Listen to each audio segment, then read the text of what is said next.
ধূমপান ছাড়তে চান কিন্তু পারছেন না, তাহলে এই ভিডিওটি আপনার জন্য। ধূমপান ছাড়তে গিয়ে অনেকেই মাঝপথে মনোবল হারিয়ে ফেলেন। তাই প্রথমেই বুঝিয়ে বলছি ধূমপান করলে আপনার শরীরের ভেতরে কি কি ঘটে। এতে আপনার ইচ্ছা শক্তি মজবুত হবে। আপনারা জানেন অক্সিজেন ছাড়া মানুষ বাঁচতে পারে না। আমাদের নিঃশ্বাসের সাথে অক্সিজেন প্রথমে ফুসফুসে যায়, সেখান থেকে ঢুকে যায় রক্তে। ফুসফুসে আছে কোটি কোটি বায়ুথলি।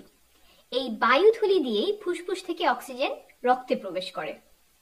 ধূমপান আপনার ফুসফুসের বায়ুথলিগুলোকে ধ্বংস করতে থাকে। একবার ধ্বংস হলে বায়ুথলি আবার নতুন করে তৈরি হয় না। কোটি কোটি বায়ুথলি থাকার কারণে কিছু নষ্ট হলে আমরা বুঝতে পারি না, তবে নীরবে ফুসফুসের ক্ষতি হতে থাকে। দিনে দিনে অনেক পরিমাণ বায়ুথলি ধ্বংস হলে শুরু হয় শ্বাসকষ্টের রোগ। এই শ্বাসকষ্টের রোগ শুরু হলে তা থেকে আর পুরোপুরি সেরে ওঠার উপায় নেই। শ্বাসকষ্টের পাশাপাশি ধূমপান ফুসফুসের ক্যান্সারের ঝুঁকি বাড়ায় অন্তত 25 গুণ। শুধু ফুসফুস নয়, শরীরের প্রায় সবখানেই ক্যান্সার সৃষ্টি করতে পারে ধূমপান। মুখ, গলা, পাকস্থলী, লিভার, কিডনি, মূত্রথলি, জরায়ু, এমন লম্বা একটা লিস্ট। কিছু ধূমপানকারীকে বলতে শুনেছি, ধূমপান তো মাত্র ঝুঁকি বাড়ায়, তার মানে হতেও পারে নাও পারে, আমার হয়তো হবে না।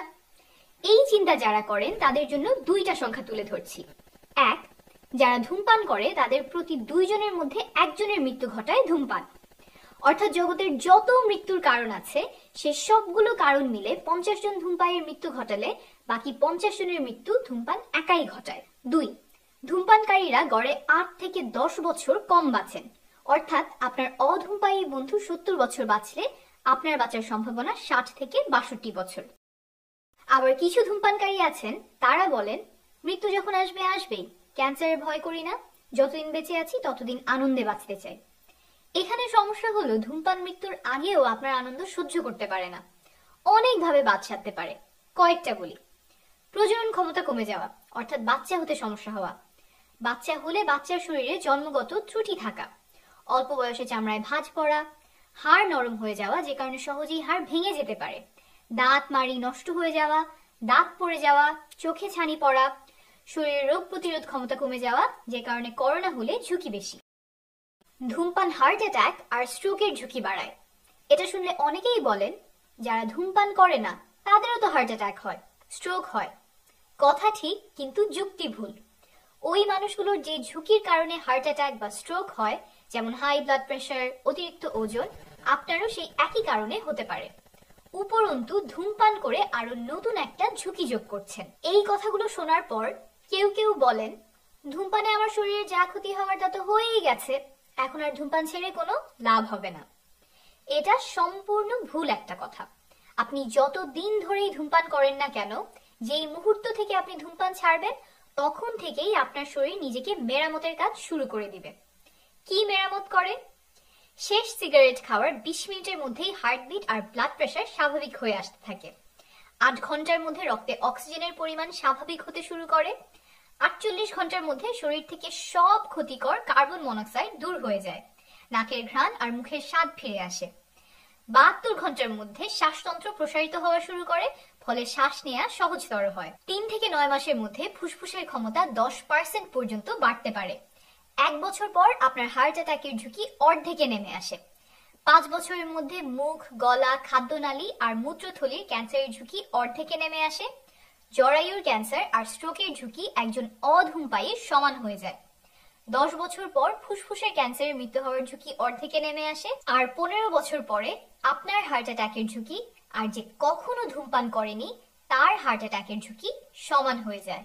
দারুণ ব্যাপার, তাই না? আশা করি আপনার ধূমপান ছাড়ার মনোবল শক্ত হয়েছে। এখন বলে দিচ্ছি ধূমপান ছাড়ার 7টি পরামর্শ।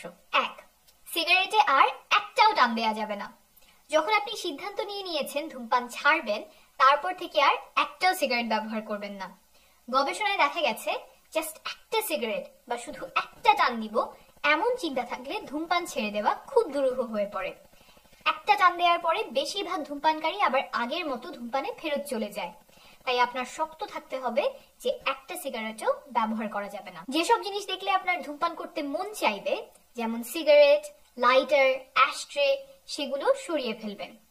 যেসব জায়গায় আপনি ধূমপান করতেন পারলে সেখানে যাওয়া আসা এড়িয়ে চলবেন। যেই সময় আপনি সাধারণত ধূমপান করতেন সেই সময় নিজেকে অন্য কাজে ব্যস্ত রাখবেন। যেমন আপনি যদি সন্ধ্যার খাবারের পরে সিগারেট খান, তাহলে হয়তো আপনি খাওয়ার পরে সোজা উঠে বাসন কোসন ধুতে চলে যাবেন। কিছু খাবার ধূমপানের স্বাদ বাড়িয়ে দেয় এবং আরো আকর্ষণীয় করে তোলে। সেগুলো হলো মাংস, চা, কফি, কোমল পানীয় ইত্যাদি। তাই এগুলো পরিহার করবেন। আবার কিছু খাবার ধূমপানের স্বাদকে বিশ্রী বানিয়ে ফেলে, যেমন ফলমূল, শাকসবজি। তাই এগুলো বেশি বেশি খাবেন। 2, ধূমপান বন্ধ করলে প্রথম কিছুদিন আপনার খারাপ লাগবে। এই খারাপ লাগা কাটিয়ে ওঠার পরিকল্পনা আগে থেকেই তৈরি করতে হবে। শরীরে যে সমস্ত বিরূপ প্রতিক্রিয়া দেখা দিতে পারে সেগুলো হলো অস্থির লাগা, মেজাজ খিটখিটে হওয়া, ক্লান্ত লাগা, ঘুমের সমস্যা, কোষ্ঠকাঠিন্য, কোনো কাজে মনোযোগ না দিতে পারা। এগুলো দেখা দিলে ঘাবড়ে যাবেন না, জানবেন এগুলো স্বাভাবিক এবং কিছুদিনের মধ্যেই সেরে যাবে। নিজেকে মনে করিয়ে দিবেন এই খারাপ লাগার সময়েই আপনার শরীরে কত উপকার হচ্ছে। একটু আগেই বলেছি প্রথম কয়েকদিনে শরীরে কি কি পরিবর্তন ঘটে। 3, ধূমপানের ইচ্ছা দমন করার উপায় বের করে রাখতে হবে। যখন সিগারেটে একটা টান দিতে খুব ইচ্ছা করবে তখন সেটা ঠেকানোর চেষ্টা করবেন। এই তাড়না 2 মিনিটের মাথায় সবচেয়ে প্রবল হয়, তাই নিজের মনকে অন্যদিকে নিতে হবে। কিভাবে করতে পারেন? 3টা উপায় বলছি। 1, একজন বন্ধু নির্ধারণ করে রাখবেন যাকে ধূমপানের ইচ্ছা হলেই কল দিবেন। সে আপনাকে ধূমপান না করার জন্য উৎসাহ দিবে বা আপনার প্রিয় কোনো বিষয়ে গল্প শুরু করবে। 2, যে কারণে আপনি ধূমপান ছাড়তে চান সেটার কথা চিন্তা করেন।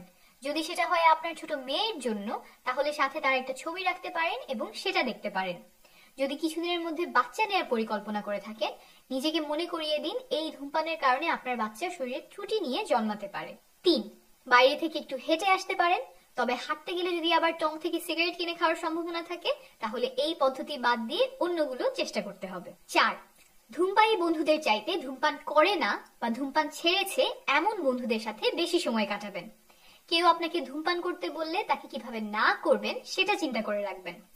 বলতে পারেন আমি তো ধূমপান ছেড়ে দিয়েছি, বা ধন্যবাদ আমি ধূমপান করি না। আর এমন বন্ধু যদি থাকে যারা ধূমপান ছাড়তে সফল হয়েছে, তাদের কাছ থেকে শুনতে পারেন যে তারা কি কি উপায় অবলম্বন করেছিল। 5, নিয়মিত ব্যায়াম করবেন। প্রতিদিন 5 মিনিট করে ব্যায়াম করলেও তা ধূমপানের ইচ্ছা কমাতে সাহায্য করতে পারে। 6, কিছু ওষুধ, নিকোটিন প্যাচ, ইনহেলার, স্প্রে আপনাকে সাহায্য করতে পারে। এগুলো ধূমপানের তাড়না কমাবে। চিকিৎসকের পরামর্শ নিয়ে যেটা আপনার জন্য ভালো হয় সেটা শুরু করতে পারেন। 7, ছেড়ে দেওয়ার পরে আবার ধূমপান করলে নিরাশ হবেন না। আপনি একা নন। সিংহভাগ ধূমপায়ী প্রথম চেষ্টায় ধূমপান ছাড়তে ব্যর্থ হন। যারা ধূমপান ছেড়েছেন তাদের মধ্যে বেশিরভাগই সফল হয়েছেন কয়েকবার চেষ্টা করার পরে। তাই আপনি ছাড়ার প্রক্রিয়া শুরু করার পরে কোনো কারণে যদি একবার ধূমপান করেও ফেলেন, নিরাশ হবেন না। কোন পরিস্থিতিতে আপনি আর নিজেকে আটকাতে পারেননি সেটা যাচাই করবেন, যাতে একই ভুল আর না হয়। আমার পরামর্শ কাজে না আসলে আপনার পছন্দের একজন ডাক্তারের পরামর্শ নিন, তবে ধূমপান বন্ধ না করে হাল ছাড়বেন না। আপনার সুস্বাস্থ্য ও দীর্ঘায়ু কামনা করছি। শীঘ্রই আবার দেখা হবে।